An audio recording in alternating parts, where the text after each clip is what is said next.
Tahun lalu kita semua memperingati 25 tahun Reformasi 1998. Mungkin generasi milenial atau generasi Z terutama tidak begitu paham mengapa tahun 98 kemudian bangsa Indonesia menghadapi sebuah gelombang besar reformasi yang menyentuh seluruh aspek kehidupan bermasyarakat, berbangsa, dan bernegara.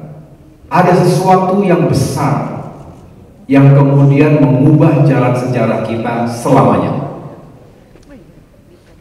Tanpa mengurangi rasa hormat kepada para pendahulu dan generasi sebelum ini. Karena banyak hal yang telah diletakkan, hal-hal baik dan kemajuan yang juga telah kita rasakan manfaatnya sampai dengan hari ini. Tapi memang kemudian ada koreksi sejarah ketika itu. Dan hidup kita hari ini tentu berbeda karena elemen demokrasi yang langsung kita jalankan. Sejak 2004 pertama kali pemilu secara langsung memilih presiden dan wakil presiden secara langsung oleh rakyat. Sampai dengan hari ini tahun 2024 artinya sudah 5 kali pemilu, termasuk memilih wakil-wakil rakyat kita. Jadi secara kuantitas, secara statistik tentu penting election yang digelar setiap 5 tahunan tadi. Tetapi yang harus kita pertanyakan dan harus selalu kita audit bersama-sama, karena kita ingin menjadi bangsa yang lebih baik tiap saat, adalah kualitas demokrasi itu sendiri. 2 hari yang lalu kita baru saja menggelar sekaligus mengikuti pesta demokrasi terbesar yang pernah kita jalankan di tingkat daerah. 37 provinsi, 508 kabupaten kota se-Indonesia yang alhamdulillah secara umum berjalan dengan aman dan mudah-mudahan juga demokratis. Siapapun pilihan rakyat yang mendapatkan amanah nanti mudah-mudahan bisa menjalankan tugas dan tanggung jawabnya dengan sebaik-baiknya. Saya tentu ingin menggarisbawahi bahwa demokrasi dimanapun diterapkan, di negara manapun, termasuk di Amerika Serikat, termasuk di negara-negara barat yang katanya menjadi kiblat dan penjuru demokrasi, tidak pernah bisa ada yang mengatakan demokrasi itu adalah sistem yang sempurna.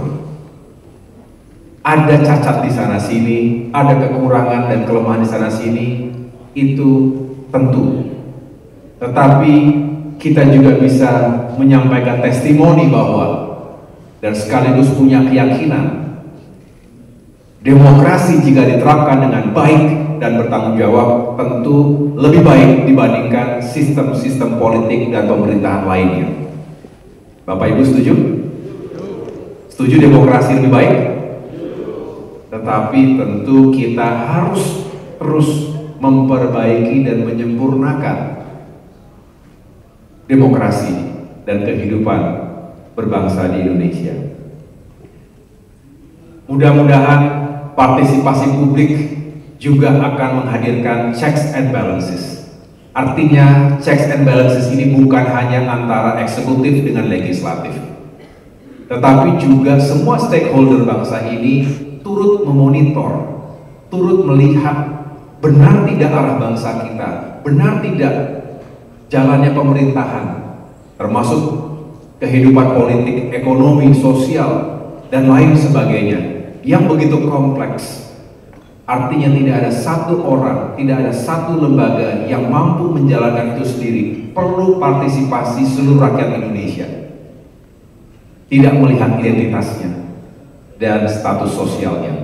Jadi tentu hadirnya KIP di tahun 2008 yang disampaikan oleh Pak Doni tadi, 30 April 2008, hadir bukan tanpa alasan, bukan hanya sekedar pelengkap, bukan hanya sekedar sesuatu yang baik untuk dimiliki oleh bangsa ini, tetapi karena memang ada urgensinya. Karena kembali untuk meyakinkan checks and balances tadi, masyarakat perlu mendapatkan informasi. Jadi pemerintahan, civil society, media, dan masyarakat luas semua menjadi bagian yang tidak terpisahkan dalam menjaga demokrasi. Ini semakin terasa di era digital yang semakin borderless, semakin egaliter, semakin real time. Seringkali justru kita tenggelam dalam arus informasi yang sulit untuk dibedakan apakah ini sesuatu yang faktual atau hanya sekedar hoax, fake news.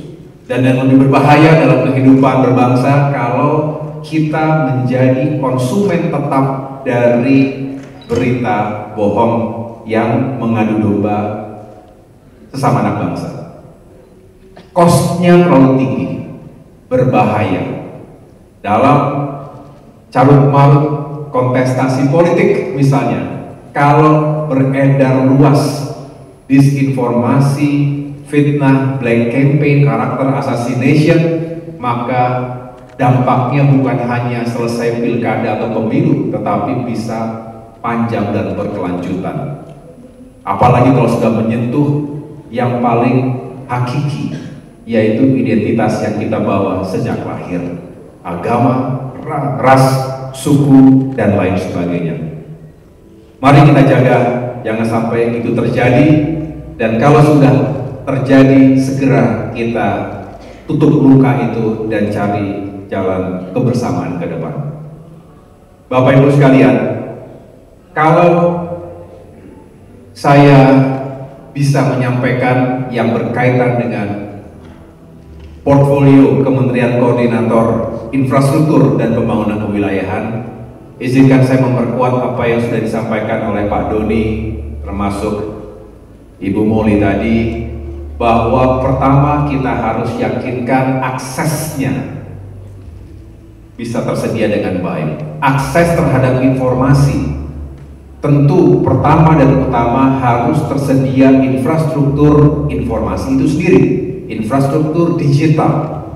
Berbicara 17.000 lebih pulau dari Aceh hingga Papua tidak mudah. Ada ketimpangan, ada digital divide, ada digital gap antara masyarakat di Jawa dengan pulau-pulau luar Jawa, apalagi terkategori daerah terdepan, terluar, tertinggal, antara kota dengan desa. Jadi masih ada gap yang cukup besar. Disinilah kehadiran negara dan kita semua, termasuk pelaku dunia usaha, untuk menghadirkan akses terhadap informasi tadi, termasuk infrastruktur di bidang teknologi informasi komunikasi, teknologi digital tadi menjadi semakin penting, sehingga seluruh anak negeri bisa mendapatkan informasi yang sama dengan kita-kita yang hidup dan tinggal di Jakarta ini. Ini contoh bahwa mengapa Kemenko Infrastruktur juga harus fokus meyakinkan agar infrastruktur bukan hanya jalan atau bangunan-bangunan fisik semata. Konektivitas bukan hanya transportasi darat, laut, dan udara, tapi juga konektivitas digital yang